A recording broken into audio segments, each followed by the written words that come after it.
പഠനത്തിനായി മറുകര തേടിയ മലയാളികൾക്ക് UK എന്ന രണ്ടക്ഷരത്തോട് തോന്നിയ ആരാധനയിൽ ജീവിതം കെട്ടിപ്പടുത്ത പെരിന്തൽമണ്ണക്കാരൻ. മലയാളിക്ക് മുന്നിൽ അന്താരാഷ്ട്ര വിദ്യാഭ്യാസത്തിന്റെ സാധ്യതകൾ തുറന്നുവച്ച ഗ്ലോബൽ സ്റ്റഡി ലിങ്കിന്റെ അമരക്കാരൻ രജുലേഷ് വട്ടപ്പറമ്പിൽ. 2006 ഉപരിപഠനത്തിനായി UK-യിലെത്തിയ രജുലേഷ് 2008 ആരംഭിച്ച UK സ്റ്റഡി ലിങ്ക് എന്ന എഡ്യൂക്കേഷണൽ കൺസൾട്ടൻസിയാണ് ഇന്ന് വിവിധ രാജ്യങ്ങളിലായി വ്യാപിച്ചു കിടക്കുന്ന global study link. Behind the സക്സസിൽ നമുക്കൊപ്പം ചേരുന്നു global study link director Rajulesh വട്ടപ്പറമ്പിൽ.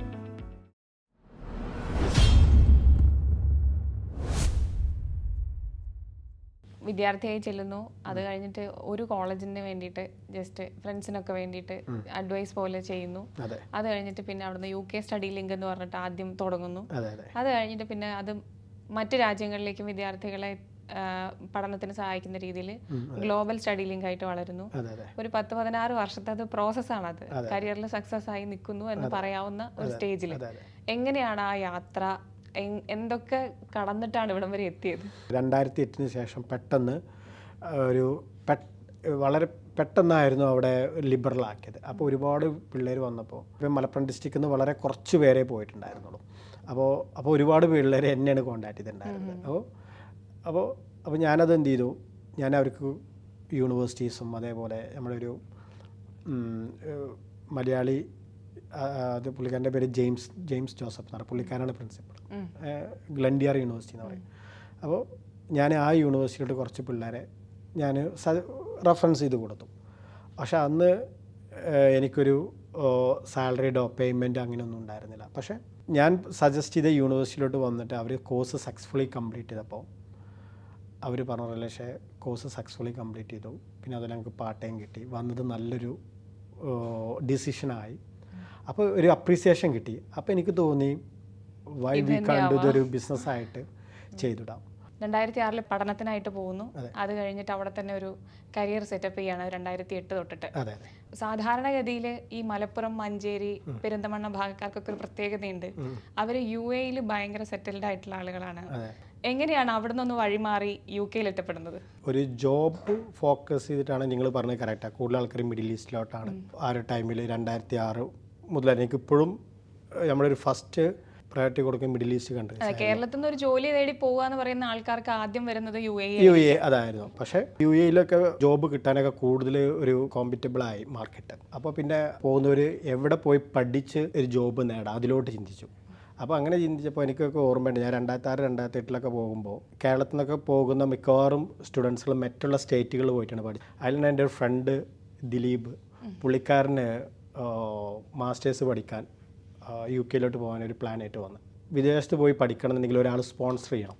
ഇപ്പോൾ നമുക്ക് സ്വന്തമായിട്ട് ഫണ്ട് കാണിച്ചു കൊടുത്താൽ മതി, ആർക്കും വിസ കിട്ടും. ഇപ്പോൾ ഭാഗ്യശ്രീക്ക് പഠിക്കാൻ പോകണമെന്നുണ്ടെങ്കിൽ നിങ്ങളുടെ അക്കൗണ്ട് 10 to 12 ലാക്ക് കാണിച്ചു. അതിൻ്റെ പ്രൂഫൊന്നും അത്ര കാണിക്കേണ്ട ആവശ്യമില്ല. ജസ്റ്റ് ഫണ്ട്, മെയിൻ്റനൻസ് ഫണ്ട് കാണിച്ചു കഴിഞ്ഞാൽ വിസ കിട്ടും.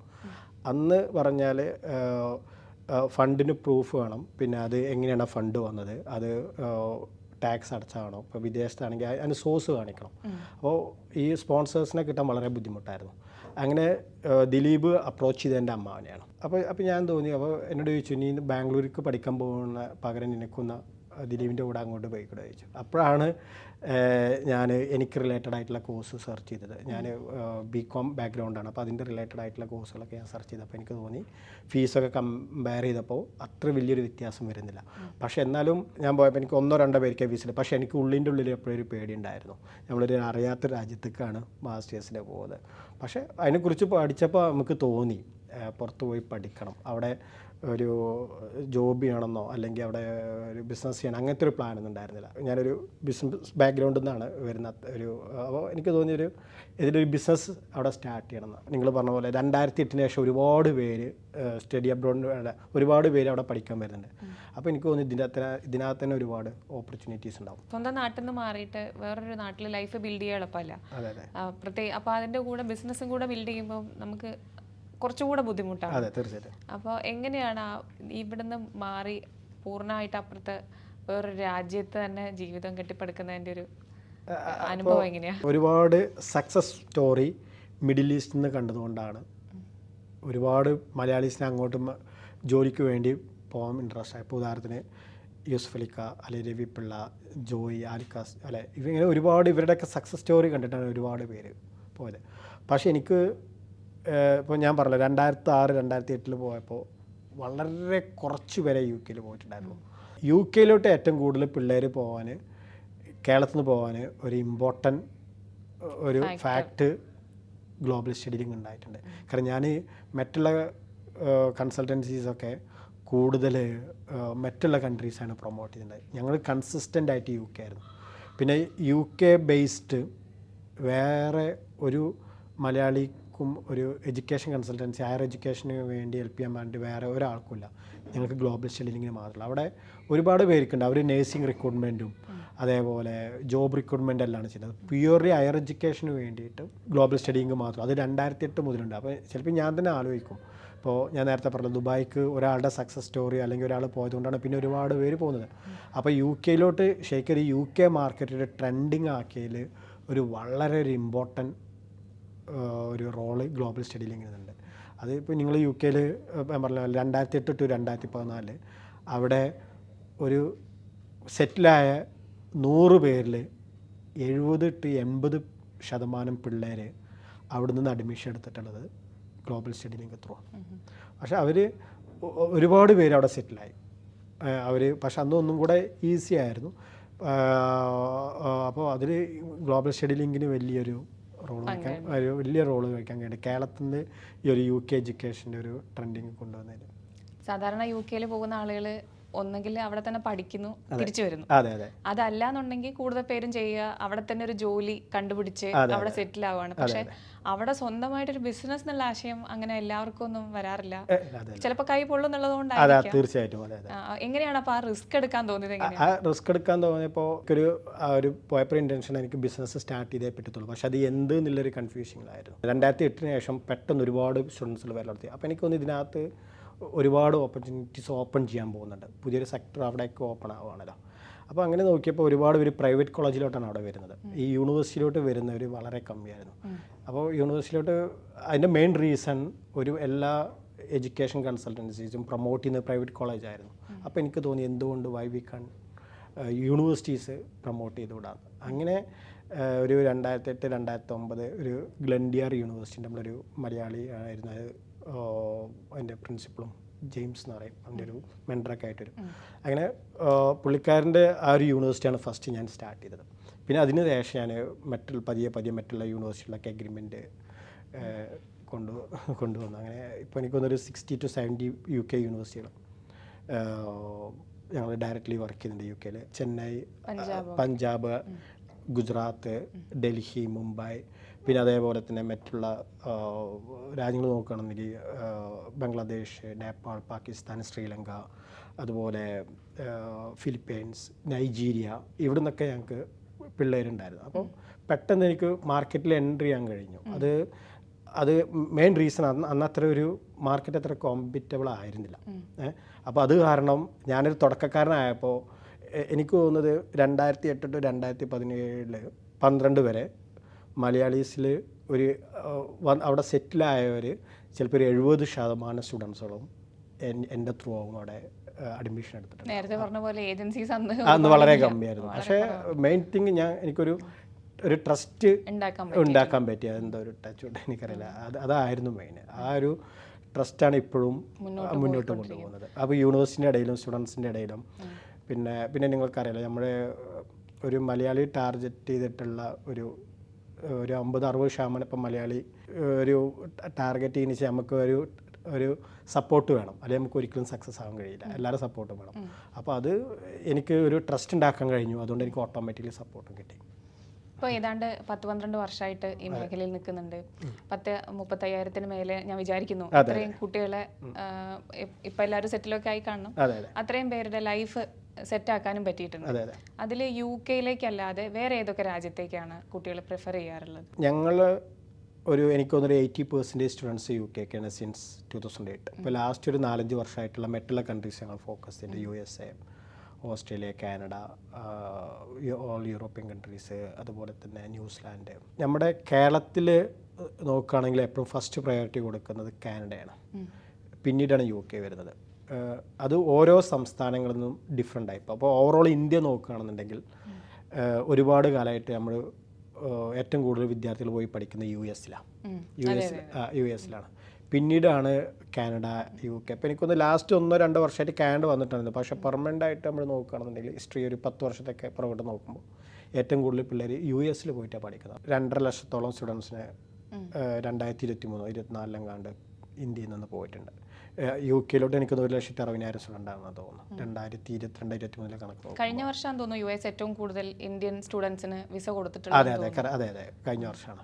ഇപ്പം അത് വീണ്ടും താഴോട്ട്. പക്ഷെ അതിനകത്ത് കേരളത്തിന്റെ കോൺട്രിബ്യൂഷൻ കുറവാണ്. വളരെ കമ്മിയാണ്.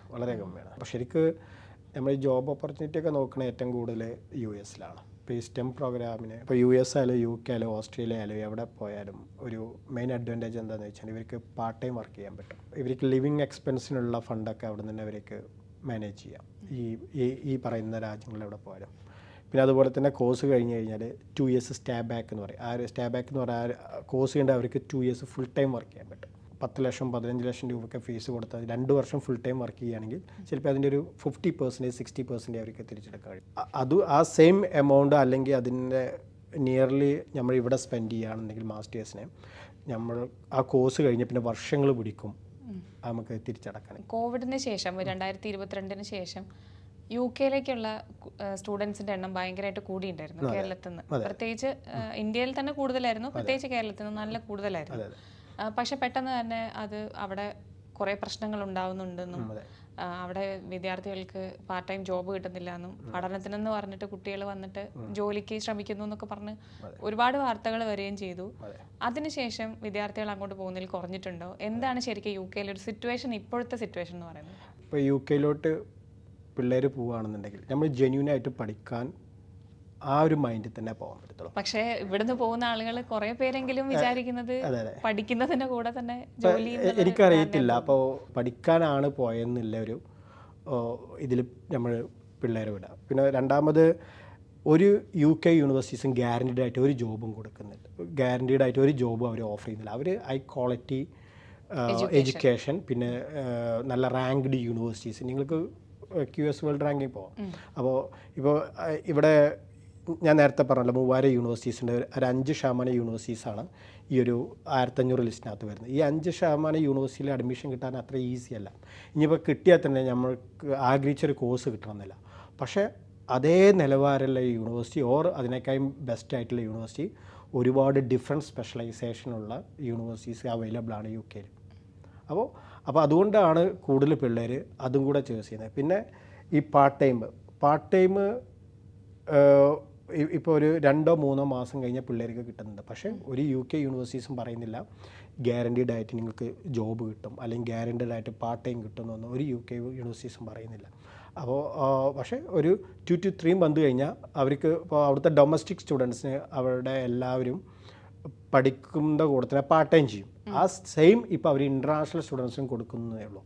ഇനിയിപ്പോൾ അവർ നാളെ കൊടുക്കുന്നില്ല എന്ന് പറഞ്ഞാൽ നമുക്കത് ചോദിച്ച് മേടിക്കാനൊന്നും പറ്റത്തില്ല. അത് അവർ പറയും നിങ്ങൾ വന്ന് പഠിക്കുക, എന്നിട്ട് നല്ല ജോബ് ഇവിടെ കിട്ടുകയാണെന്നുണ്ടെങ്കിൽ അവരൊരിക്കലും ഇവിടെ സെറ്റിൽ ആവേണ്ടെന്ന് അവർ പറയുന്നില്ല. അവർ പഠിക്കുക, എന്നിട്ട് മറ്റുള്ള കൺട്രീസിലോ അല്ലെങ്കിൽ നാട്ടിലോട്ട് തന്നെ തിരിച്ചു വന്ന് ജോബ് നോക്കാനാണ് അവരൊക്കെ പ്രിഫർ ചെയ്യുന്നത്. നല്ല വിദ്യാഭ്യാസം തരും, ജോലി നിങ്ങൾ കണ്ടുപിടിക്കണം, അത്രേ ഉള്ളൂ. മാർക്കറ്റ് ഭയങ്കര ഒരു കോമ്പറ്റിറ്റീവ് മാർക്കറ്റാണ്. അപ്പോൾ ചില ജോബുകൾക്കോ അല്ലെങ്കിൽ ചില കോമ്പറ്റിറ്റീവ് റോളുകൾക്കോ ചിലപ്പോൾ ഒരു 100 വേക്കൻസി ഉണ്ടെങ്കിൽ 500 CV കിട്ടുമായിരിക്കും. അപ്പോൾ ഇപ്പോൾ നിങ്ങളാണ് HR ആയിട്ട് വർക്ക് ചെയ്യുന്നത് വെച്ചാൽ ഞാനാണ് അപ്ലൈ ചെയ്യുന്നത് വെച്ച് കഴിഞ്ഞാൽ അത് 500 CVയിൽ 500 പേരിൽ 100 പേരെ ഏറ്റവും പെർഫെക്റ്റ് ആയിട്ടുള്ള CV ആണ് നിങ്ങൾ ഷോർട്ട് ലിസ്റ്റ് ചെയ്യുക, അല്ലേ? കറക്റ്റ് അല്ലേ? ആ പെർഫെക്റ്റ് CV നോക്കുമ്പോൾ ഒന്ന് നിങ്ങൾ എക്സ്പീരിയൻസ് നോക്കും, അല്ലെങ്കിൽ ഇപ്പോൾ ഒരു ഫ്രഷ് ഗ്രാജുവേറ്റ് ജോബ് ആണെന്നുണ്ടെങ്കിൽ തീർച്ചയായിട്ടും അവരെ മാർക്ക് എവിടെ പഠിച്ചതാണെന്ന് നോക്കും. കറക്റ്റ് ആയില്ലേ?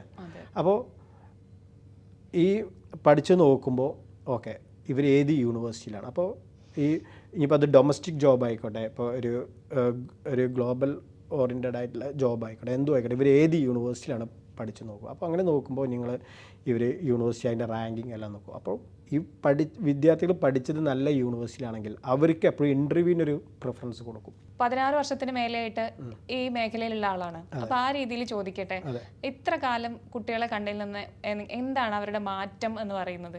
വിദ്യാർത്ഥികൾ അന്ന് തൊട്ട് ഇന്ന് വരെ എന്ന് പറഞ്ഞു കഴിഞ്ഞാൽ എന്താണ് അവരുടെ ഒരു ട്രാൻസ്ഫോർമേഷൻ? ഇപ്പോൾ 2006 to 2015 വരെയൊക്കെ വരുന്ന വിദ്യാർത്ഥികൾ മെയിൻലി ഒരു മൈഗ്രേഷൻ മൈൻഡിലായിരുന്നു.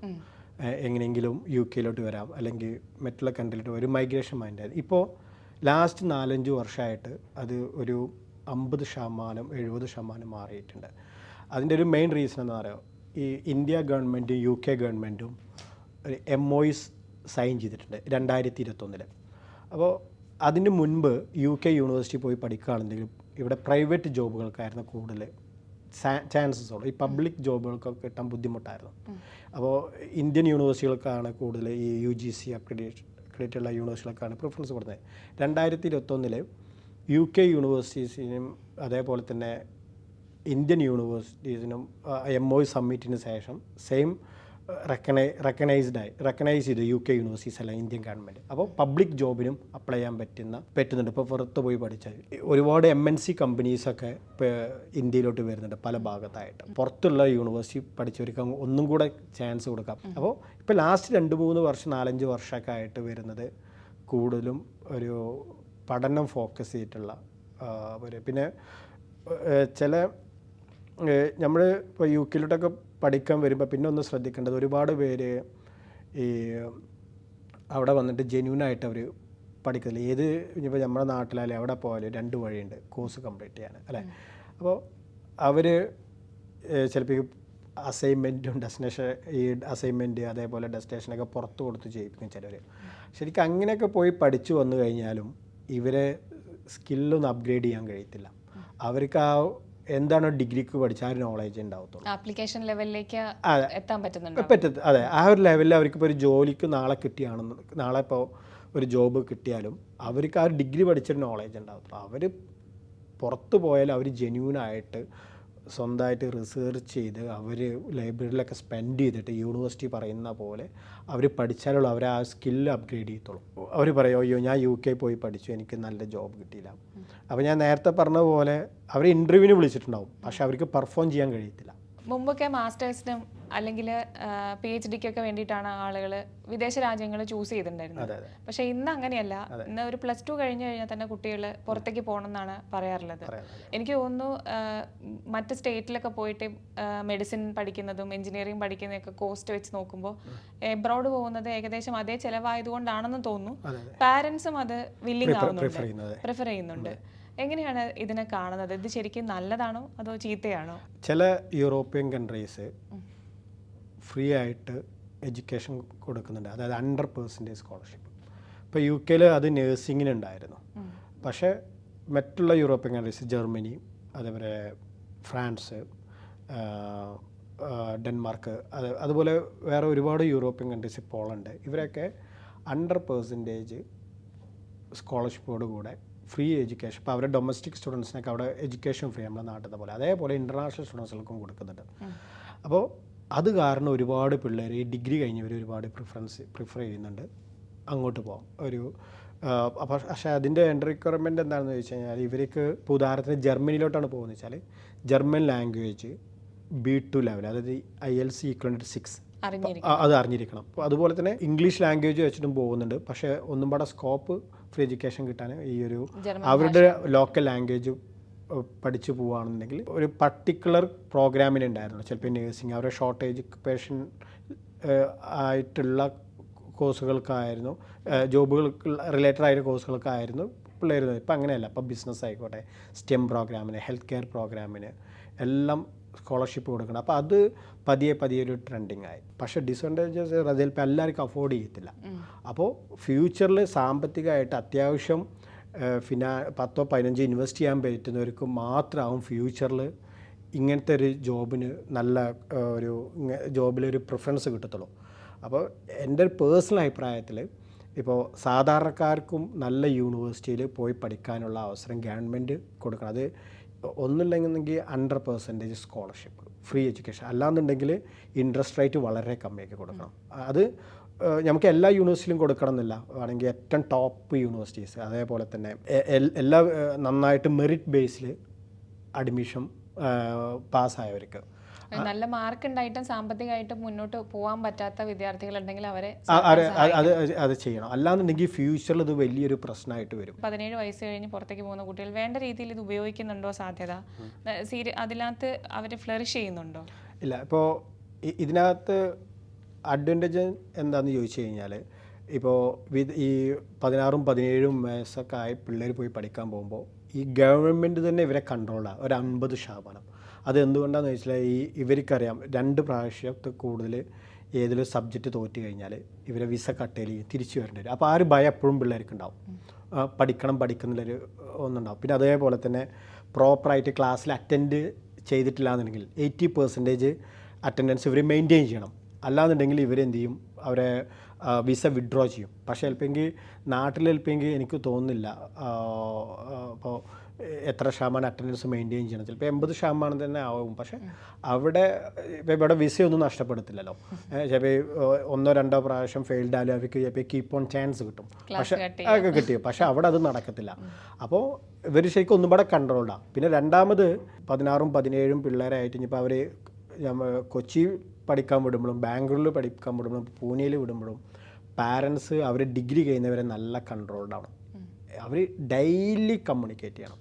ഇപ്പോൾ എൻ്റെ ഒരു അമ്മാവൻ്റെ മോന് ഡിഗ്രി പഠിക്കാൻ വന്നിട്ടുണ്ടായിരുന്നു. ഞാനാകെ അവരോട് പറഞ്ഞിട്ടുള്ളൂ, നിങ്ങൾ ഡിഗ്രി കഴിയുന്നവരെ ഡെയിലി നിങ്ങൾ ഇവരായിട്ട് കമ്മ്യൂണിക്കേറ്റ് ചെയ്തിരിക്കണം. ഇവരെ കൂട്ടുകെട്ട്, ഇവർ ക്ലാസ് പോകുന്നില്ലേ, ഇവർ ഇപ്പോൾ ചില സ്റ്റുഡൻസിലൊക്കെ ഈ പാർട്ട് ടൈം ജോബ് ചെയ്തിട്ട് ക്യാഷ് കയ്യിലൊക്കെ വരുമ്പോൾ അവർ കൂടുതൽ അതിലോട്ടാവും ഫോക്കസ് ചെയ്യാം. ഇത്രയും ഇൻവെസ്റ്റ് ചെയ്ത് പോയിട്ട് ഒരു 5 10 15 ലക്ഷം ഉണ്ടാക്കേണ്ട യാതൊരു കാര്യം ഉണ്ടാവില്ല. ആ ഒരു കോഴ്സ് കംപ്ലീറ്റ് ചെയ്യുന്നത് വരെ ഇവരെ പുറകെ തന്നെ നിൽക്കണം. അപ്പോൾ ഈ നേഴ്സിങ്ങിനൊക്കെ പഠിക്കുന്ന പിള്ളേർ മിക്കവാറും 80% പിള്ളേർ ലോൺ എടുത്തിട്ടാണ് വരുന്നത്. ഒന്നും കൂടെ ഫോക്കസ്ഡാണ്, അവർക്കൊരു നേഴ്സ് ആവണം എന്നുള്ളൊരു പർട്ടിക്കുലർ ടാർഗറ്റ് വെച്ചിട്ടാണ് അവർ വരുന്നത്. അപ്പോൾ ഒരു 80% അവർ സക്സസ്ഫുള്ളി കംപ്ലീറ്റ് ആവുന്നുണ്ട്. പക്ഷേ എന്നാലും ഞാൻ പാരൻസിനോട് പറയും, നിങ്ങൾ ഈ കോഴ്സ് കഴിയുന്നവരെ വളരെ കെയർഫുള്ളാണോ, അല്ലാന്നുണ്ടെങ്കിൽ നിങ്ങൾ ചിലപ്പോൾ 50 ലക്ഷം 60 ലക്ഷം രൂപയൊക്കെ ഇവർ ലോൺ എടുത്തിട്ടുണ്ടാവും. 1 വർഷമോ 2 വർഷമോ കഴിഞ്ഞിട്ട് ഇവർ ഫെയിൽഡ് ആവുക, ക്ലാസ്സിൽ പോവാതിരിക്കുകയൊക്കെ ചെയ്യുകയാണെന്നുണ്ടെങ്കിൽ അവർക്ക് പിന്നെ നാട്ടിലോട്ട് തിരിച്ചു വരേണ്ട അവസ്ഥ. ആ ലോൺ എടുത്തതെല്ലാം ബാധിതമാവും. പ്ലസ് അവരുടെ കരിയർ ബ്രേക്ക് ആവണം, വീണ്ടും ഡിഗ്രിക്ക് ഇവിടെ ജോയിൻ ചെയ്യണം ആദ്യം മുതൽ. അപ്പോൾ അത് പാരൻസിന് വളരെ ഇമ്പോർട്ടൻ്റ് ഉണ്ട് ഈ 16 17 ആ ഒരു പ്രായത്തിൽ പിള്ളേരെ പുറത്തോട്ട് വിടുമ്പോൾ. പിന്നെ അതേപോലെ പക്ഷേ ഡിഗ്രിക്കൊക്കെ മാസ്റ്റേഴ്സിനൊക്കെ ഒന്നും കൂടെ ഇവർ മെച്ചുവേർഡ് ആവും. മുമ്പത്തെ പോലെയല്ല, UK മലയാളികളെ തട്ടിയിട്ട് മുട്ടിട്ട് നടക്കാൻ വയ്യ എന്നാണ് ചൊല്ല് തന്നെ. അപ്പോൾ ആരെങ്കിലുമൊക്കെ ആയിട്ട് അവിടുത്തെ അപ്ഡേഷൻസ് സോഷ്യൽ മീഡിയ ത്രൂ നമ്മൾ അറിയിച്ചുകൊണ്ടേ ഇരിക്കുന്നുണ്ട്. അപ്പോൾ അവിടെ ഉണ്ടായിരുന്ന ആളുകളിൽ കൂടുതൽ ആളുകളും പറയുന്നത് ഇനി ഇങ്ങോട്ട് വരരുത്, മലയാളികൾ ഇങ്ങോട്ട് വരരുത് എന്നാണ് പറയുന്നത്. അതേക്കുറിച്ച് എന്താ പറയാനുള്ളത്? ഞാൻ ഈ അടുത്തൊരു സോഷ്യൽ മീഡിയയിൽ അവിടെ പഠിക്കാൻ വന്നിട്ട് തിരിച്ചു പോരേണ്ടി വന്നു. എനിക്കൊന്നൊരു ഇതൊരു സിനിമ നടിയാണ് തോന്നുന്നു. പക്ഷേ അവർ അതിനകത്ത് റീസൺ പറയുന്നത് അവിടെ റേസിസം എന്നുള്ളൊരു വേർഡ് ഉപയോഗിച്ചു. 18 വർഷമായി ഒരു ഇൻഡസ്ട്രിയിൽ. എൻ്റെ ഒരു ലൈഫിൽ ഞാൻ പറയാം ഒരു 50,000+ സ്റ്റുഡൻസുള്ള ഞാൻ കൊണ്ട് ഒരു സ്റ്റുഡൻസ് പോലെ ഒരു റേസിസം എന്നുള്ള ഒരു കംപ്ലയിൻറ്റ് ഞാൻ ഇതുവരെ കേട്ടിട്ടില്ല. നമ്മുടെ ഇന്ത്യയിൽ നിന്ന് ഒരു 6 ലക്ഷത്തോളം 1.5 ലക്ഷത്തോളം പിള്ളേർ UK വന്ന് പഠിച്ചിട്ടുണ്ട് കഴിഞ്ഞ വർഷം. അപ്പോൾ ഇത് ഇവർ എന്തെങ്കിലുമൊക്കെ ഒന്ന് പറയേണ്ടേ വെച്ചിട്ടുണ്ട്, പക്ഷേ എനിക്ക് തോന്നുന്നില്ല. പിന്നെ അതുപോലെ തന്നെ ചില നെഗറ്റീവ് ഞാൻ കേട്ടിട്ടുണ്ട്, പിള്ളേരെ ഇന്ത്യൻ വിദ്യാർത്ഥികളെ മനഃപൂർവ്വം ഫെയിൽഡാക്കുന്നു. അപ്പോൾ എനിക്കിതൊക്കെ വരുമ്പോൾ ചിരിയാണ് വരുന്നത്. അപ്പോൾ ഒരു യൂണിവേഴ്സിറ്റി ഒരു 100 സ്റ്റുഡൻസുകളെ ഇന്ത്യയിൽ നിന്നോ ഇൻ്റർനാഷണൽ കൊണ്ടുവന്നല്ലോ, അവരുടെ ലൈസൻസ് മെയിൻറ്റെയിൻ ചെയ്യണമെന്നുണ്ടെങ്കിൽ 90% സ്റ്റുഡൻസ് സക്സസ്ഫുള്ളി കംപ്ലീറ്റ് ആവണം. 90% സ്റ്റുഡൻസിൻ്റെ അറ്റൻഡൻസ് 80%, 100% സ്റ്റുഡൻസ് അറ്റൻഡൻസ് 80% മെയിൻറ്റെയിൻ ചെയ്യണം. അപ്പോഴേ അവർക്ക് ലൈസൻസ് റിന്യൂ ചെയ്ത് കിട്ടത്തുള്ളൂ. അല്ലാന്നുണ്ടെങ്കിൽ ഗവൺമെൻറ് സസ്പെൻഡ് ചെയ്ത് കളയും ഈ ഇൻ്റർനാഷണൽ സ്റ്റുഡൻസിനെ കൊണ്ടുവരാമെന്നുള്ളത്. ഞാൻ കേട്ടിട്ടുണ്ട് ഒരുപാട് വിദ്യാർത്ഥികൾ അവിടെ ഫുഡിന് വേണ്ടിയിട്ട് വെയിറ്റ് ചെയ്ത് നിൽക്കുന്നു. അവർക്ക് പാർട്ട് ടൈം ജോബില്ലായിട്ടോ അല്ലാന്നുണ്ടെങ്കിൽ ഫുഡിന് ക്യാഷ് ഇല്ലാത്തതുകൊണ്ടൊന്നും ഒന്നുമല്ല. അത് ഇപ്പോൾ ഒരു വിദ്യാർത്ഥി പഠിക്കാൻ പോകുമ്പോൾ ഗവൺമെൻറ് ക്ലിയർലി പറയുന്നുണ്ട്, 1 വർഷം അവിടെ നിങ്ങൾക്ക് ജീവിക്കാനുള്ള ഫണ്ട് നിങ്ങൾ മെയിൻ്റെനൻസ് ഫണ്ട് കീപ്പ് ചെയ്യണം, എന്നാലേ ഇവർ വിസ കൊടുക്കത്തുള്ളൂ. നിങ്ങൾക്ക് പാർട്ട് ടൈം ചെയ്യാമെന്ന് പറയുന്നുണ്ട്. ഇനിയിപ്പോൾ അത് കിട്ടിയില്ല എന്നുണ്ടെങ്കിൽ നിങ്ങളെ കയ്യിൽ ഫണ്ട് വേണം. കാനഡയിലോട്ട് പോവുകയാണെന്നുണ്ടെങ്കിൽ 10 ലക്ഷം രൂപ നമ്മുടെ അക്കൗണ്ടിൽ കാണിക്കണം. അത് എല്ലാം മന്ത്ലി നമുക്കത് വിഡ്രോ ചെയ്യാൻ പറ്റത്തുള്ളൂ. പക്ഷേ UK പിള്ളേരെ എന്ത് ചെയ്യും, അവിടെ എത്തിയേക്കുന്നത് അത് വിഡ്രോ ചെയ്ത് കളയും. പക്ഷേ ആസ് പെർ ദ റൂൾ അനുസരിച്ച് ആ ഫണ്ട് വിഡ്രോ ചെയ്യാൻ പാടില്ല. ആ ഫണ്ട് ലിവിങ് എക്സ്പെൻസിന് വേണ്ടി ഉപയോഗിക്കണം എന്നാണ്. കോവിഡിന് ശേഷം ഭയങ്കര ഒരു ബൂം വന്നിരുന്നു മലയാളികളുടെ ഇടയിൽ, പ്രത്യേകിച്ച് UK കാനഡയിലേക്കുമുള്ള മൈഗ്രേഷൻ എങ്ങനെ നടക്കും എന്നുള്ള. എനിക്ക് തോന്നുന്നു സെർച്ചൊക്കെ ഗൂഗിൾ സെർച്ചൊക്കെ നോക്കിക്കഴിഞ്ഞാൽ ഏറ്റവും കൂടുതൽ മലയാളികളൊക്കെ സെർച്ച് ചെയ്ത് ചിലപ്പോൾ അതായിരിക്കും, എങ്ങനെ UK പോവാം, എങ്ങനെ വിസ കിട്ടും, എങ്ങനെ കാനഡയ്ക്ക് പോവാം, ഇതായിരിക്കും കൂടുതൽ ആളുകളും ചെയ്തത്. അപ്പോൾ എങ്ങനെയെങ്കിലും ഏതെങ്കിലും ഒരു കോഴ്സ് എടുക്കുക എന്നുള്ളതിനപ്പുറം അത് എങ്ങനെ കംപ്ലീറ്റ് ചെയ്യാം, എങ്ങനെ പഠിക്കാം ഒന്നുമല്ല, ഏതെങ്കിലും ഒരു കോഴ്സ് എടുത്ത് എങ്ങനെയെങ്കിലും ഒന്ന് പുറത്തു പോയി ഒന്ന് ജോലി സെറ്റാക്കുക എന്നാണ് എല്ലാ മലയാളികളും ആ സമയത്ത് ആലോചിച്ചിരുന്നത്. ആ ഒരു ബൂം ഇപ്പോൾ കുറഞ്ഞതായിട്ട് തോന്നിയിട്ടുണ്ടോ ഇത്തരം വാർത്തകൾ വന്നത്? 2006 മുതൽ 2008 വരെ അത്ര പിള്ളേർ പോയിരുന്നില്ല. പിന്നെ 2008 മുതൽ 2014 വരെ ഒരുപാട് പിള്ളേർ പോയിരുന്നു. അപ്പോൾ അവർ ഇമിഗ്രേഷൻ നന്നായിട്ട് ടൈറ്റൻ ചെയ്തു. PSW സ്റ്റേ ബാക്ക് ഒന്നും ഇല്ലാതായി. ജസ്റ്റ് പഠിക്കുക, തിരിച്ചു വരിക. അവർക്ക് ജോബ് നോക്കാനുള്ള ഒരു സ്റ്റേ ബാക്ക് വിസ എന്ന് പറയും, ഒന്നും ഉണ്ടായിരുന്നില്ല. പക്ഷേ 2018 ശേഷം UK ഗവൺമെൻറ് വീണ്ടും അത് ഓപ്പൺ ചെയ്തു, ഒരു 10 വർഷം ശേഷം. അപ്പോൾ ഒരുപാട് പിള്ളേർ അവർക്ക് മനസ്സിലായി പഠിക്കാൻ പോവുകയാണെന്നുണ്ടെങ്കിൽ ജോബ് സെർച്ച് ചെയ്യാനുള്ള ഒരു ഓപ്പർച്യൂണിറ്റി കിട്ടുകയാണ്. അപ്പോൾ ഈ ബ്രെക്സിറ്റിന് ശേഷം ഒരുപാട് ന്യൂസ് വന്നു, ഒരുപാട് ഒരു ജോബ് വാക്കൻസി അവിടെ വരിക, എക്സ്പെഷ്യലി ഇന്ത്യയിൽ നിന്ന് വരുന്നവർ. ബ്രെക്സിറ്റ് ശരിക്കും ഇന്ത്യൻ സ്റ്റുഡൻസിനെ സംബന്ധിച്ച് നമുക്കൊരു പ്ലസ് പോയിൻ്റ് ആയി. UK സംബന്ധിച്ച് എനിക്ക് തോന്നുന്നില്ല അതൊരു പ്ലസ് പോയിൻ്റ് ആയില്ലെന്ന്. പക്ഷേ നമുക്ക് ഒരുപാട് പിള്ളേർ ജോബ് കിട്ടി. പക്ഷേ ഇപ്പോൾ റൈറ്റ് ജോബ് ആവത്തില്ല, പക്ഷേ ഒരുപാട് പേർക്ക് അവിടെ ജോബ് ഒരുപാട് പേർക്ക് അവർക്ക് കിട്ടി. ഇപ്പോൾ ഒരുപാട് സോളിസിറ്റേഴ്സ്, മേയർമാർ, അതേപോലെ ഒരുപാട് ബിസിനസ് ചെയ്യുന്നവരൊക്കെ ഉണ്ട്. അവരെല്ലാവരും ഡയറക്റ്റ് ജോബ് വിസയിൽ വന്നവരൊന്നല്ല. അവരൊക്കെ സ്റ്റുഡൻറ്റ് വിസ ആയിട്ട് ഇങ്ങനെ ബിസിനസ് ചെയ്ത് അവർ നല്ല സ്റ്റേജിലെത്തിയ ഒരുപാട് പേരുണ്ട്. അപ്പോൾ നമുക്ക് ജോബ് കിട്ടത്തില്ല എന്നൊന്നും പറയാൻ പറ്റില്ല, ജോബ് ഓപ്പർച്യൂണിറ്റീസ് ഉണ്ട്. അപ്പോൾ എൻ്റെ പേഴ്സണലായപ്പോൾ ഡിഗ്രി ഒക്കെ കഴിഞ്ഞിട്ട് ഒരു 2 വർഷം ഒരു റെലവൻറ്റ് എക്സ്പീരിയൻസ് ഉണ്ടാക്കിയിട്ട് ആ എക്സ്പീരിയൻസ് വെച്ചിട്ട് ഒരു മാസ്റ്റർ പ്രോഗ്രാമിനൊക്കെ വരികയാണെങ്കിൽ ഒന്നും കൂടെ ചാൻസ് ഉണ്ട് ജോബ് കിട്ടാൻ. ഇപ്പോൾ ജോലി കിട്ടാൻ വേണ്ടി അല്ലെ പാർട്ട് ടൈം ജോലി ചെയ്യാൻ വേണ്ടിയിട്ട് കോഴ്സ് എടുക്കരുത്. പിന്നെ ഒരുപാട് പേര് പറയുന്നുണ്ട് പാർട്ട് ടൈം ജോബ് ഇതേണ്ട ഫീസ് അടക്കാം, അതൊന്നും ഒരിക്കലും നടക്കത്തില്ല. അതുപോലെ തന്നെ കേട്ടിട്ടുള്ളതാണ്, നിങ്ങൾ അക്കൗണ്ടിൽ എന്തെങ്കിലും ഒരു പൈസ കാണിച്ചാൽ മതി, അതിന് ഇവിടുന്ന് വേണമെങ്കിൽ ആരോടെങ്കിലും വാങ്ങി നിങ്ങൾ അക്കൗണ്ട്, കാരണം സോഴ്സ് കാണിക്കണ്ടല്ലോ, അക്കൗണ്ടിൽ ഒരു 15 ലക്ഷം 12 ലക്ഷം നിങ്ങൾ കാണിച്ചിട്ട് അവിടേക്ക് വന്നാൽ മതി. അത് കഴിഞ്ഞിട്ട് നിങ്ങൾ അത് തിരിച്ചു കൊടുത്തോളൂ. കാരണം ഇവിടെ ഇഷ്ടം പോലെ ജോബുണ്ട്, പാർട്ട് ടൈം ജോബുണ്ട്, നിങ്ങൾക്ക് ഇവിടെ ഫീസ് അടച്ചുകൊണ്ട് തന്നെ പഠിക്കാമെന്ന് പല ഏജൻസികളും പറഞ്ഞ് ഞാൻ കേട്ടിട്ടുണ്ട്. ശരിക്ക് അങ്ങനെ പറയുന്നത് ഏജൻസികൾ ശരിക്കും പറ്റിക്കലല്ലേ അത്? തീർച്ചയായിട്ടും. കാരണം എന്താ, അതൊരിക്കലും നടക്കത്തില്ല. പാർട്ട് ടൈം ജോബ് ചെയ്യുകയാണെങ്കിൽ അവർക്ക് ലിവിങ് എക്സ്പെൻസിനുള്ള ഫണ്ട് കിട്ടും. ഇപ്പോൾ അവിടെ മിനിമം എനിക്കൊന്ന് 12 പൗണ്ട് അങ്ങനെയാണ് പെർ അവർ കിട്ടുക. അപ്പോൾ ഒരു 20 hours ജോബ് ചെയ്യണമെങ്കിൽ ഒരു 1000 പൗണ്ട്, ഇന്ത്യൻ്റെ ഒരു 1 lakh ഈക്വലൻ്റ് ആയിട്ടുള്ള ഫണ്ട് കിട്ടും. ഇപ്പോൾ ഒരു വർഷം അവിടെ നമുക്ക് ലിവിങ് എക്സ്പെൻസ് ചിലപ്പോൾ ഒരു 600-700 പൗണ്ട്, ഒരു ഈക്വലൻ്റ് 60,000 to 70,000 വേണ്ടി വരും. അപ്പോൾ നമുക്ക് പാർട്ട് ടൈമിലൂടെ നമുക്ക് ലിവിങ് എക്സ്പെൻസിലെ ഫണ്ട് കിട്ടും. ഒരിക്കലും ഫീസ് അടക്കാനൊന്നും ഒരിക്കലും കഴിയത്തില്ല. നമ്മൾ ഏത് വിദേശ രാജ്യത്തേക്കും ഫീസ് അടച്ചിട്ടാണ് പോകുന്നത് വെച്ചാൽ അത് ഫുള്ളി പ്ലാനോട് കൂടിയിട്ട് വരണം. അത് ഫീസ് അവിടെ ചെന്നിട്ട് പാർട്ട് ടൈം ജോബ് ചെയ്ത് കഴിഞ്ഞിട്ട് ഫീസ് അടക്കാനോ അതൊന്നും ഒരിക്കലും നടക്കത്തില്ല. പിന്നെ ഈ കോഴ്സ് സക്സസ്ഫുള്ളി കംപ്ലീറ്റ് ആക്കിയതിന് ശേഷം 2 year അവർക്ക് ഫുൾ ടൈം വർക്ക് ചെയ്യാം. അപ്പോൾ അവർ നമ്മുടെ ഈ ഒരു റിട്ടേൺ ഓഫ് ഇൻവെസ്റ്റ്മെൻറ്റ് വളരെ ഹൈ ആണ്. ചിലപ്പോൾ ഇപ്പോൾ ഒരു 15 ലക്ഷം രൂപയൊക്കെ നമ്മൾ മാസ്റ്റേഴ്സിന് വേണ്ടി സ്പെൻഡ് ചെയ്തിട്ടുണ്ടെങ്കിൽ ചിലവർ 100% തിരിച്ചു കിട്ടും, തിരിച്ചു മേടിക്കും. ചിലവർ എന്ത് ചെയ്യും, അത് പക്ഷേ അവരെന്ത് ചെയ്യും, വളരെ കെയർഫുള്ളായിട്ട് സ്പെൻഡ് ചെയ്യുള്ളൂ. ആ ഒരു മാക്സിമം സേവ് ചെയ്യും, ലോൺ ആ ഒരു ചിന്തയും കൂടെ വേണം കേട്ടോ, അല്ലെങ്കിൽ നമുക്കൊന്നും ചെയ്യാൻ പറ്റത്തില്ല. ഒരു പാരൻസ് എന്നെ വിളിച്ചിട്ടുണ്ടായിരുന്നു. അപ്പോൾ നിങ്ങൾ ചോദിച്ച പോലെ തന്നെ അവർ ചോദിച്ചു, റിലേഷൻ ഇവിടേക്ക് മാസ്റ്റേഴ്സ് പഠിച്ചു വന്നു കഴിഞ്ഞാൽ പാർട്ട് ടൈമിന് അവിടെ ലിവിങ് എക്സ്പെൻസിന് ഞങ്ങൾ മന്ത്ലി അയക്കേണ്ട ആവശ്യമൊന്നുമില്ലല്ലോ ചോദിച്ചു. അപ്പോൾ ഞാൻ പറയാം അതിൻ്റെ ഒന്നും ആവശ്യമില്ല, പാർട്ട് ടൈം കിട്ടിക്കഴിഞ്ഞാൽ നടക്കും. ഒരു 2 മാസമൊക്കെ കഴിഞ്ഞാൽ പാർട്ട് ടൈം കിട്ടും. പിന്നെ നിങ്ങൾക്ക് ലിവിങ് എക്സ്പെൻസിന് വേണ്ടി ഫീസൊന്നും അടച്ചു കൊടുക്കില്ല, പക്ഷേ ഫീസിന് വേണ്ടി നിങ്ങൾ എപ്പോഴും കരുതേണ്ടി വരുന്നതാണ്. പിന്നെ ഒരു 6 മാസം കഴിഞ്ഞിട്ട് വീണ്ടും സെയിം പാരൻസ് വിളിച്ചു. റിലേഷൻ എന്ന് പറഞ്ഞല്ലോ, പാർട്ട് ടൈം ജോബ് കിട്ടിക്കഴിഞ്ഞാൽ പിന്നെ മാസം ഫണ്ടിൻ്റെ ആവശ്യമില്ല, പക്ഷേ എല്ലാ മാസം ഞാൻ 1 ലക്ഷം രൂപ വെച്ച് ഇപ്പോൾ അയച്ചു കൊടുക്കുന്നുണ്ടായിരുന്നു. മോന് പാർട്ട് ടൈമും ഉണ്ടെന്ന് പറഞ്ഞു. അപ്പോൾ ഞാനതൊന്ന് ഇൻവെസ്റ്റിഗേറ്റ് ചെയ്തു. അപ്പോൾ മോൻ താമസിക്കുന്ന എവിടെയെന്നാണ്, സെൻട്രൽ ലണ്ടനിൽ ഫ്ലാറ്റിൽ സിംഗിൾ ലൈഫാണ്. അപ്പോൾ ഞാൻ പറഞ്ഞു 1,00,000 രൂപ ഒന്നും പോരാ, എൻ്റെ അഭിപ്രായത്തിൽ നിങ്ങൾ കുറച്ചുകൂടെ കൂടുതൽ അയച്ചു കൊടുക്കേണ്ടതെന്ന് പറഞ്ഞു. അപ്പോൾ അങ്ങനെയല്ല, അപ്പോൾ നമ്മൾ എന്താണോ നമുക്ക് കിട്ടുന്നത് അതിനനുസരിച്ച് നമുക്ക് ജീവിക്കണം. അങ്ങനെയാണെന്നുണ്ടെങ്കിൽ നമുക്ക് ലിവിങ് എക്സ്പെൻസിനുള്ള ഫണ്ട് കണ്ടെത്താൻ കഴിയും. അതുപോലെ തന്നെ കോഴ്സ് കഴിഞ്ഞ ഈ സ്റ്റേ ബാക്കിൻ്റെ ടൈമിൽ നമുക്ക് ലോണൊക്കെ തിരിച്ചടക്കാനുള്ള ഫണ്ട് നമുക്ക് ഏകദേശമൊക്കെ അവിടെ നിന്ന് ഉണ്ടാക്കാൻ കഴിയും. പക്ഷേ ആ സെയിം ഫീസ് ഇപ്പോൾ മാസ്റ്റേഴ്സ് ഫീസ് ചില ബാംഗ്ലൂരിൽ ചില യൂണിവേഴ്സിറ്റികളൊക്കെ 10 to 12 lakh 15 lakh ഒക്കെ ചാർജ് ഉണ്ട്. ഈവൻ കേരളത്തിലടക്കം ചില യൂണിവേഴ്സിറ്റീസ് 12 ലക്ഷം 15 ലക്ഷം 10 ലക്ഷം ഒക്കെ ചാർജ് ചെയ്യുന്നുണ്ട് MBA. പക്ഷേ അങ്ങനെ അവർക്ക് ഒരു പാർട്ട് ടൈം ജോബൊന്നും ചെയ്യാൻ പറ്റത്തില്ല. കറക്റ്റ് അല്ലേ? അതേപോലെ തന്നെ അവർക്ക് കോഴ്സ് കഴിഞ്ഞാൽ അവർ എത്രയാണോ ഇൻവെസ്റ്റ് ചെയ്ത് ആ സെയിം അവർക്ക് പിന്നെ അത് കംപ്ലീറ്റ് അവർക്ക് വേറെ ജോബ് കിട്ടിയതിന് ശേഷം തിരിച്ചടക്കണം. പക്ഷേ ഇത് പറയുമ്പോൾ ഇവർക്ക് ആ ഒരു സ്റ്റേ ബാക്ക് ടൈമിൽ തന്നെ ഇവർക്കൊരു 50% 60% അവർക്ക് തിരിച്ചടക്കാൻ കഴിയും. ഇപ്പോൾ ഒരു സ്റ്റുഡൻറ്റ് ഏജൻസിനെ സമീപിക്കുകയാണ്, ഗ്ലോബൽ സ്റ്റഡി ലിങ്കിൻ്റെ മുന്നിൽ ഒരു സ്റ്റുഡൻറ്റ് വരികയാണ്. അപ്പം അയാൾക്ക് രണ്ട് തരത്തിൽ വരാം. ഒന്നുകിൽ അയാൾക്ക് കൃത്യമായ പ്ലാൻ ഉണ്ടായിരിക്കും, ഇന്ന കോഴ്സ് ഞാൻ എടുക്കണം, ഇന്നിടത്ത് എനിക്ക് പോകണം, ഇന്ന ജോലിക്കാണ് എന്നുള്ളൊരു കൃത്യമായ പ്ലാനായിട്ട് വരുന്ന സ്റ്റുഡൻ്റ് ആണെങ്കിൽ ഏജൻസി കുറച്ചുകൂടെ എളുപ്പമായിരിക്കും. പക്ഷേ ഇതൊന്നും ഇല്ലാതെ പക്ഷേ എനിക്ക് പുറത്തു പോകണം എന്നുള്ള ആഗ്രഹത്തോടെ വരുന്ന ആളുകളുണ്ട്. ഈ രണ്ട് സ്റ്റുഡൻസിനെയും എങ്ങനെയാണ് ഹാൻഡിൽ ചെയ്യുന്നത്? അതുപോലെ തന്നെ എങ്ങനെയാണ് ഈ ഒരു കുട്ടി എത്തുന്നത് മുതൽ അവിടെ ഒരു കോഴ്സിന് ജോയിൻ ചെയ്യുന്നത് വരെയുള്ള ഒരു പ്രോസസ്സ് എന്താണ്?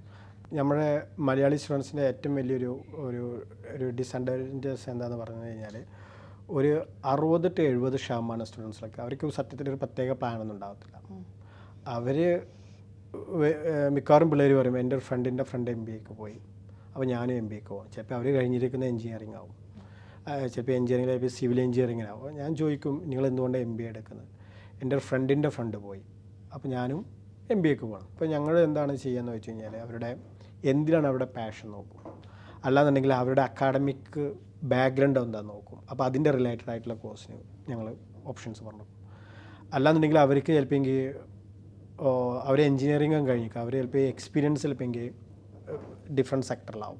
അപ്പോൾ ആ എക്സ്പീരിയൻസ് കണക്ട് ചെയ്തിട്ടുള്ള മാസ്റ്റേഴ്സിനാവും ഞങ്ങൾ എപ്പോഴും ചൂസ് ചെയ്യുക. അപ്പോൾ എൻ്റെ അഭിപ്രായത്തിൽ ഇപ്പോൾ വിദേശത്ത് പോകുന്ന പിള്ളേർ അവർ തന്നെ ഒരു പ്ലാൻ ഉണ്ടാക്കി വരികയാണ് ഏറ്റവും നല്ലത്. അങ്ങനത്തെവരാണ് കൂടുതൽ സക്സസ് ആവുക. അങ്ങനത്തെവരാകുമ്പോൾ ഇനിയിപ്പോൾ അവിടുന്ന് തിരിച്ചു വന്നാൽ തന്നെ അവർക്ക് ജോബ് കിട്ടാൻ വളരെ ഈസിയാവും. അപ്പോൾ പ്ലാൻ ഉണ്ടാവും. അവർ ചിലപ്പോൾ നോക്കും ഇന്ത്യയിലും ഇനിയിപ്പോൾ മിഡിൽ ഈസ്റ്റിലും ഏത് ജോലിക്കാണ് കൂടുതൽ ചാൻസസ്. ഇങ്ങനെ ഈ പ്ലാൻ ഇല്ലാതെ വരുന്നവരെന്താണ് ചെയ്യുക? ഈ പറഞ്ഞ പോലെ അവർക്ക് ഇന്ന കോഴ്സായിരിക്കും നിങ്ങൾക്ക് നന്നാവുക എന്നൊക്കെ പറയുന്നു പറഞ്ഞില്ലേ, അവരതിനോട് ഓക്കെ പറയാറുണ്ടോ? അല്ലെങ്കിൽ അങ്ങനെ എന്തെങ്കിലും ഒരു ക്രൈസിസ് ഒക്കെ ഉണ്ടായിട്ടുണ്ടോ? അല്ല, അത് ഒരു 90% പിള്ളേരും അവർ ഓക്കെ ആവും. അവർ വിദേശത്ത് പോയി പഠിക്കാമെന്നുള്ള ഒരു ഡ്രീമാവും. ഏത് കോഴ്സായാലും ചിലപ്പോൾ അവർ മിക്കവാറും അത് ഓക്കെ പറയും. പക്ഷേ എന്നാലും ഞങ്ങൾ വളരെ കെയർഫുള്ളായിട്ട് ഞങ്ങൾ ഹാൻഡിൽ ചെയ്യുള്ളൂ. അപ്പോൾ അതാണ് ഈ എക്സ്പീരിയൻസ്ഡ് ആയിട്ടുള്ളവരും ഈ റീസെൻ്റ് ആയിട്ട് വന്ന എഡ്യൂക്കേഷൻ കൺസൾട്ടൻസിയും തമ്മിലെ വ്യത്യാസം. ഞങ്ങളാകുമ്പോൾ ഈ കോംപ്ലിക്കേഷൻസും അതുപോലെ ഇങ്ങനെ ഈ റിയാലിറ്റിയും അവരെ പറഞ്ഞ് മനസ്സിലാക്കാറുണ്ടോ? മനസ്സിലാക്കാറുണ്ട്. അപ്പോൾ ഞങ്ങൾക്ക് അവിടെ UK ഓഫീസ് ഉണ്ടായതുകൊണ്ട് ഞങ്ങൾക്ക് ഇവരെ വീണ്ടും ഫേസ് ചെയ്യണം. ചിലപ്പോൾ ഈ കോഴ്സ് കംപ്ലീറ്റ് ചെയ്യുന്നവരെ ഞങ്ങൾ അവരായിട്ട് കമ്മ്യൂണിക്കേറ്റ് ചെയ്യും. അപ്പോൾ ഞങ്ങളുടെ ഒരു 70 to 80% സ്റ്റുഡൻസിലൊക്കെ ഞങ്ങൾ പറയുന്നത് അവരനുസരിക്കും. തുടക്കകാലത്ത് അധികം ഏജൻസികളൊന്നും ഉണ്ടായിരുന്നില്ല, പുറത്തേക്ക് കൊണ്ടുപോകുന്ന വിദ്യാർത്ഥികളെ കൊണ്ടുവരുന്നതിന് അധികം ഏജൻസികൾ ഉണ്ടായിരുന്നില്ല. കോവിഡിന് ശേഷം ധാരാളം ഏജൻസികളുണ്ട്. എല്ലാ ടൗണിലും ഒരു 10 സ്ഥാപനമെങ്കിലും കുറഞ്ഞതുണ്ടാവും. അപ്പോൾ ഇതിൽ ഏത് ഏജൻസിയാണ് കറക്റ്റ്? അല്ലെങ്കിൽ എന്തൊക്കെ നോക്കിയിട്ടാണ് ഒരാൾ ഒരു ഏജൻസിനെ അപ്രോച്ച് ചെയ്യേണ്ടത്? ഒന്ന്, അവരെ ഈ ഇൻഡസ്ട്രിയിലുള്ള എക്സ്പീരിയൻസ്. ഞങ്ങളിപ്പോൾ ഒരു 18 വർഷത്തോളമായി.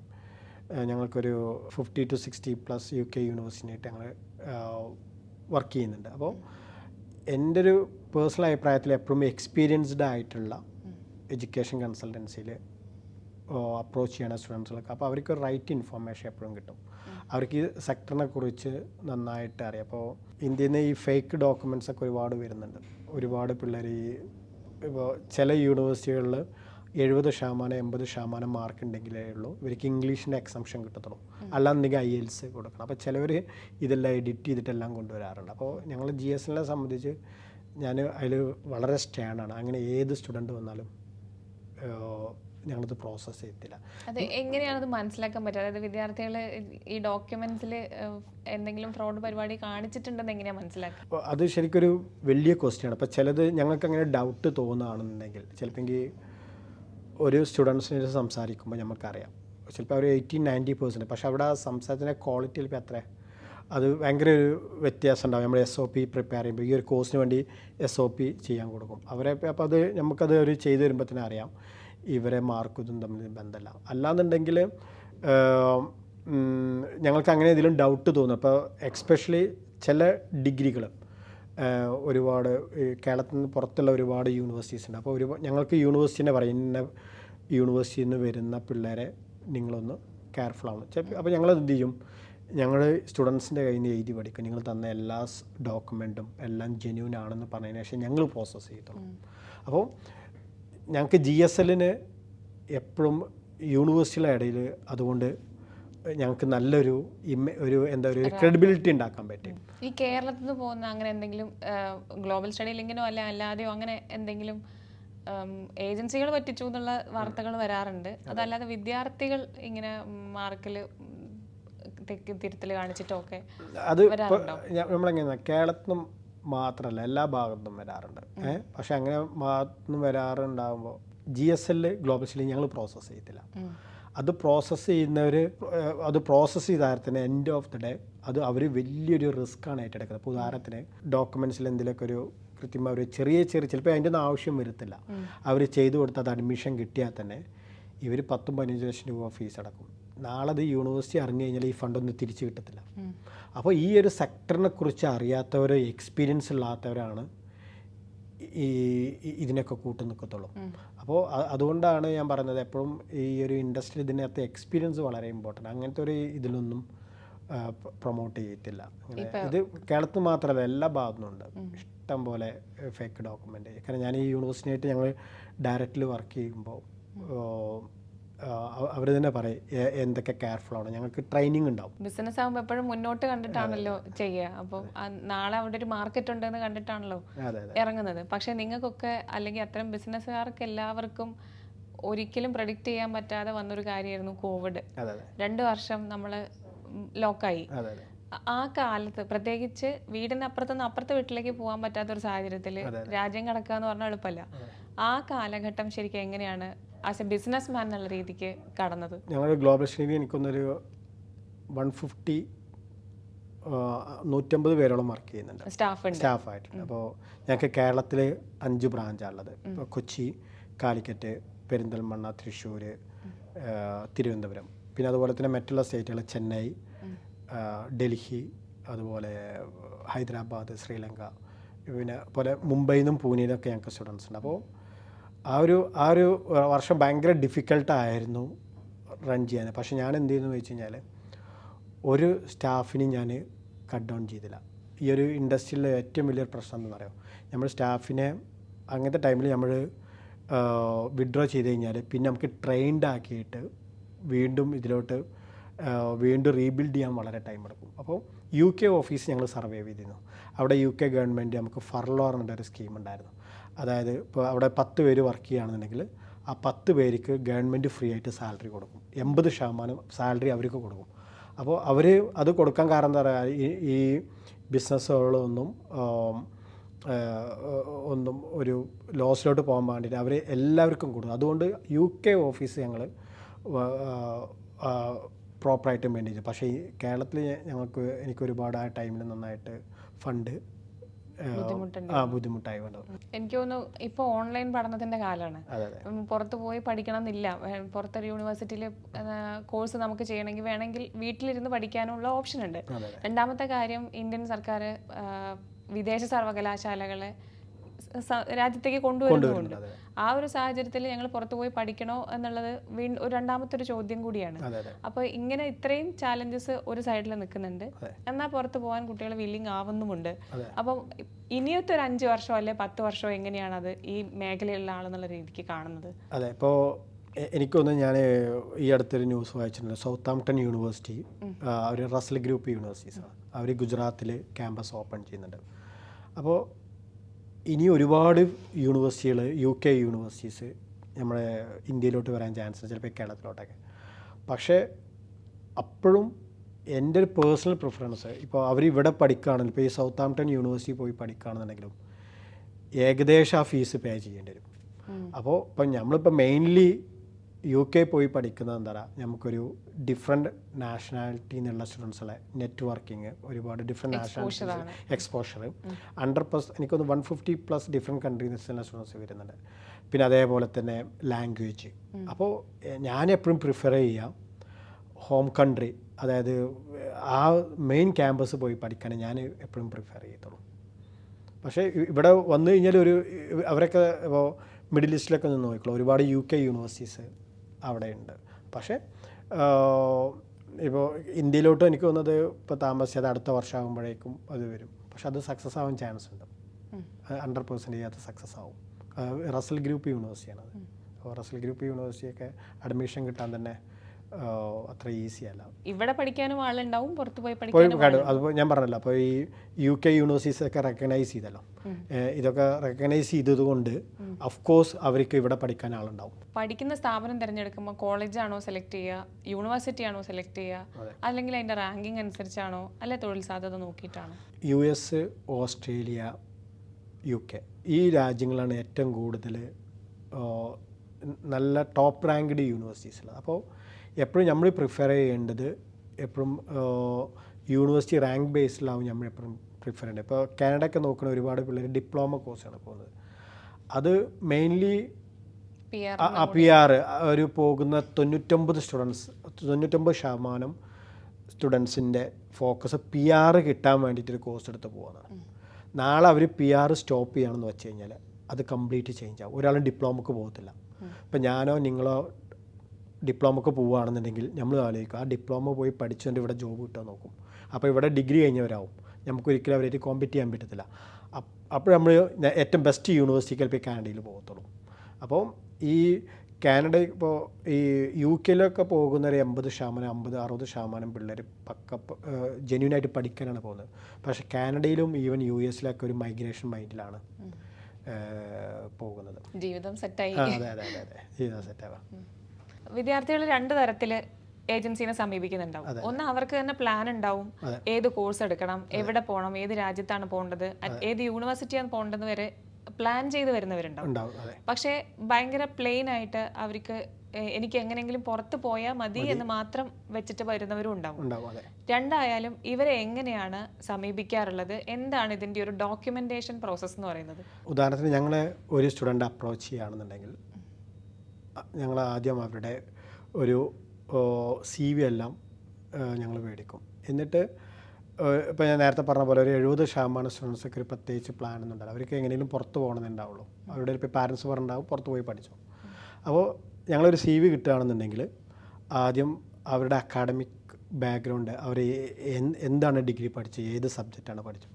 അപ്പോൾ ഒരു പ്രത്യേകിച്ച് പ്ലാനൊന്നും ഇല്ലാത്തവരാണെന്നുണ്ടെങ്കിൽ ഞങ്ങൾ അതിൻ്റെ റിലേറ്റഡ് ആയിട്ടുള്ള അവർക്ക് ഫ്യൂച്ചറിന് ഒരു ബെനിഫിറ്റ് ആവുന്ന രീതിയിലുള്ള കോഴ്സുകൾ യൂണിവേഴ്സിറ്റീസും കൺട്രീസും ഞങ്ങൾ സജസ്റ്റ് ചെയ്ത് കൊടുക്കും, താല്പര്യവും മാർക്കും അനുസരിച്ച് നോക്കിയിട്ട്. പിന്നെ രണ്ടാമത് ഉള്ളവർക്ക് എക്സ്പീരിയൻസോടുകൂടി വരുന്നവരുണ്ടാവും. അപ്പോൾ അവർക്ക് അറിയാം ഏത് കോഴ്സ്, ഏത് യൂണിവേഴ്സിറ്റി, ഏത് രാജ്യത്തോട്ടാണ് പോകേണ്ടതെന്നൊക്കെ അവർക്ക് തന്നെ പ്ലാൻ ഉണ്ടാവും. അപ്പോൾ അങ്ങനെയാകുമ്പോൾ അവർ പർട്ടിക്കുലർ യൂണിവേഴ്സിറ്റി പറയും, ഞങ്ങളത് സ്ട്രേറ്റ് അത് പ്രോസസ്സ് ചെയ്ത് കൊടുക്കും. പിന്നെ മൂന്നാമത് ഉള്ളവർക്ക് ഒരു പ്രത്യേക പ്ലാനൊന്നും ഉണ്ടാവത്തില്ല. പക്ഷെ അവർക്ക് ചില സബ്ജക്റ്റുകൾ ചിലപ്പോൾ അവർ പഠിച്ചതിന് കണക്റ്റഡ് ആവത്തില്ല. ചിലപ്പോൾ അവരുടെ പാഷൻ വേറെ എന്തെങ്കിലും സബ്ജക്റ്റിലാവും. ഞങ്ങൾ എന്ത് ചെയ്യുന്നു, അവരുടെ പാഷൻ അനുസരിച്ചുള്ള ഒരു കോഴ്സ് ഞങ്ങൾ സജസ്റ്റ് ചെയ്ത് കൊടുക്കും. അതിലിപ്പോൾ വളരെ ബുദ്ധിമുട്ടാവും കിട്ടാൻ, ചിലപ്പോൾ അവരുടെ ഡിഗ്രി അതും തമ്മിൽ മാച്ച് ഉണ്ടാവില്ല. പക്ഷേ ചില യൂണിവേഴ്സിറ്റീസ് എന്ത് ചെയ്യും, സ്റ്റേറ്റ്മെൻറ്റ് ഓഫ് പർപ്പസ് നമ്മൾ ഇവരെ കൊണ്ട് തന്നെ ചെയ്യിപ്പിക്കും. എന്തുകൊണ്ട് നിങ്ങളൊരു BCom കഴിഞ്ഞൊരു വിദ്യാർത്ഥി നിങ്ങൾ എന്തുകൊണ്ട് ഈ ഒരു മാസ്റ്റേഴ്സിന് പോകുന്നു. പക്ഷേ അത് അവർ എൻട്രി റിക്വയർമെൻറ്റ് പാടെ മീറ്റ് ചെയ്യണം. പിന്നെ അതിന് ശേഷം നിങ്ങൾ ഓഫർ ലെറ്റർ എല്ലാം എടുത്തു കൊടുക്കും. എന്നിട്ട് അവരുടെ ഫീസ് എത്രയാണ്, അവരുടെ എത്ര മെയിൻ്റെനൻസ് ഫണ്ട് കാണിക്കണം, എത്ര ടോട്ടൽ ഫീസ്, ലൊക്കേഷനും അതുപോലെ തന്നെ ഒരു ഇമ്പോർട്ടൻ്റ് ആണ്. കോളേജിൻ്റെ ഭാഗത്ത് നിന്ന് എങ്ങനെയാണ് ഇവരുടെ സെലക്ഷൻ പ്രോസസ്സ് എന്ന് പറയുന്നത്? എന്തെങ്കിലും UK ഏത് യൂണിവേഴ്സിറ്റിയിലോട്ടോ ഒരു 99% യൂണിവേഴ്സിറ്റീസ് നമ്മൾ അപ്ലൈ ചെയ്ത് കഴിഞ്ഞാൽ അവർ ഇൻ്റർവ്യൂ എടുക്കും. ഇൻ്റർവ്യൂവും പാടെ ക്ലിയർ ചെയ്ത് മാത്രമേ അവർക്ക് അഡ്മിഷൻ കൊടുക്കത്തുള്ളൂ. അപ്പോൾ ഇൻ്റർവ്യൂ കഴിഞ്ഞതിന് ശേഷം അവർക്ക് എലിജിബിൾ ആണെന്ന് തോന്നിക്കഴിഞ്ഞാൽ പിന്നെ അവർ അഡ്മിഷൻ അവിടെ കൊടുക്കത്തുള്ളൂ. നമ്മുടെ കേരള സ്റ്റുഡൻസിൻ്റെ ഒരു പ്രത്യേകത എന്താണെന്ന് വെച്ചാൽ അതായത് എല്ലാ യൂണിവേഴ്സിറ്റികൾക്കും ഇപ്പോൾ ഇന്ത്യയിൽ നിന്ന് ഏറ്റവും കൂടുതൽ വിദ്യാർത്ഥികൾ പോയി പഠിക്കുന്നത് ഒന്ന് മഹാരാഷ്ട്ര, പഞ്ചാബ്, ഗുജറാത്ത്, പിന്നെ അതേപോലെ തെലുങ്കാന, ആന്ധ്രാപ്രദേശ്, ചെന്നൈ, പിന്നെയാണ് കേരളം വരുന്നത്. പക്ഷേ കേരളത്തിൽ സ്റ്റുഡൻസിലെ പ്രത്യേകം എന്താ പറയുക, ഒരു 90% 80% സ്റ്റുഡൻസിൽ ജെന്യൂൻ ആവും എന്ന് പറഞ്ഞാൽ എല്ലാവരും ഇൻറ്റൻഷൻ പിന്നെ ജോബ് നോക്കൽ ഉണ്ടാവും ഇല്ല എന്നല്ല. പക്ഷേ ഇവർ പ്രോപ്പറായിട്ട് കോഴ്സ് സക്സസ്ഫുള്ളി കംപ്ലീറ്റ് ചെയ്യും, ഫീസൊക്കെ പ്രോപ്പറായിട്ട് അടക്കും. അപ്പോൾ ഇവർക്ക് പിന്നെ അതേപോലെ തന്നെ ഈ ഡോക്യുമെൻറ്റ്സും കാര്യങ്ങളൊക്കെ അത്ര ഒരു ചില സ്റ്റേറ്റുകളെ കമ്പയർ ചെയ്യുമ്പോൾ നല്ല ക്ലിയർ ആയിട്ടുള്ള ഡോക്യുമെൻറ്റ്സ് ആവും ഇവിടുന്ന് കിട്ടുക. അപ്പോൾ എപ്പോഴും കേരള സ്റ്റുഡൻസുകൾക്ക് എല്ലാ യൂണിവേഴ്സിറ്റികൾക്കും ഒരു പ്രിഫറൻസ് ഉണ്ട്. ഇനിയും അവസരങ്ങൾ തിരിച്ചറിയേണ്ടിയിരിക്കുന്നു. അതെ. അതേപോലെ തന്നെ UK ഏറ്റവും കൂടുതൽ വിദ്യാർത്ഥികൾ വന്ന് പഠിക്കുന്നത് ചൈനയിൽ നിന്നാണ്. ഇപ്പോൾ ചൈനയിൽ എനിക്കൊന്ന് എത്ര നല്ല ടോപ്പ് റാങ്ക്ഡ് യൂണിവേഴ്സിറ്റീസ്, പക്ഷേ അവിടെ ഒന്നും അഡ്മിഷൻ കിട്ടാത്തവർ അവിടെ സീറ്റ് കമ്മിയാകുമ്പോൾ അവരെന്ത് ചെയ്യും, ഇപ്പോൾ ചൈനേൻ്റെയും ചില മിഡിൽ ഈസ്റ്റ് കൺട്രിയുടെയൊക്കെ ഒരു പ്രത്യേകത എന്താണ്, ഞാൻ നേരത്തെ പറഞ്ഞല്ലോ, നല്ല യൂണിവേഴ്സിറ്റിയിൽ പോയിട്ട് നല്ല മെറിറ്റ് ഉള്ളവർക്ക് ശരിക്കും നമ്മുടെ ഗവൺമെൻറ് ഒന്നുമില്ലെങ്കിൽ അവസരങ്ങൾ കൊടുക്കണം. പക്ഷേ അതിപ്പോൾ ചൈന ആയിക്കോട്ടെ, മിഡിൽ ഈസ്റ്റ് കൺട്രി, അവർ സെൽഫ് സ്പോൺസർ ചെയ്യും. അവരെല്ലാവരും സ്പോൺസർ ചെയ്യത്തില്ല. ആ ഒരു ക്വാളിറ്റി ഉള്ളവർക്ക് വിദ്യാർത്ഥികൾക്ക് അവർ സ്പോൺസർ ചെയ്തിട്ടുള്ളൂ. അപ്പോൾ അവർ ചൈന 20 വർഷമായിട്ട് ചെയ്യുന്നുണ്ട്. അപ്പോൾ അവർ ഡെവലപ്ഡ് കൺട്രി പോയിട്ടുള്ള നല്ല യൂണിവേഴ്സിറ്റി പോയി തിരിച്ചു വരുമ്പോൾ അവരെ കൺട്രി ഡെവലപ്പ് ചെയ്യാൻ വളരെ ഈസിയാണ്. അപ്പോൾ അതുകൊണ്ട് അവർ ഹയർ എഡ്യൂക്കേഷൻ നന്നായിട്ട് ഇൻവെസ്റ്റ് ചെയ്യുന്നത്. Middle east country, Saudi Arabia, UAE, Qatar, അവർക്ക് തന്നെ ഒരു ലിസ്റ്റഡ് യൂണിവേഴ്സിറ്റി, ആ യൂണിവേഴ്സിറ്റി പോയി പഠിക്കാൻ സ്കോളർഷിപ്പ് എല്ലാം അവർ കൊടുക്കുന്നുണ്ട്. പിന്നെ അതേപോലെ തന്നെ ഈ UK ഇവിടെയൊക്കെ പോയി പഠിച്ചുകൊണ്ട് മാത്രം ജോബ് കിട്ടണമെന്നില്ല കേട്ടോ. അവർക്ക് ഒരു സ്കിൽഡ് ആവണം.